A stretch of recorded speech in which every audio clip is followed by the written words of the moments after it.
Brite's No Damp is one of the simplest ways to remove the excessive moisture out of the air, especially in your RV and especially when you're getting ready to winterize or store it.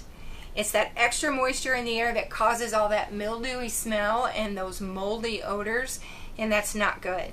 And when I say simple, let me show you how simple it is.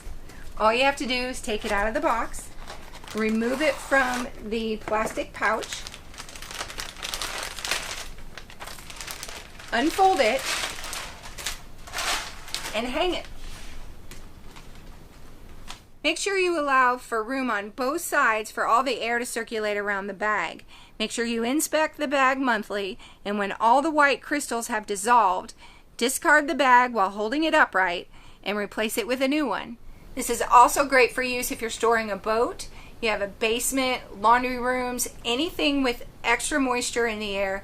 Keep your air fresh and clean. Brite's No Damp.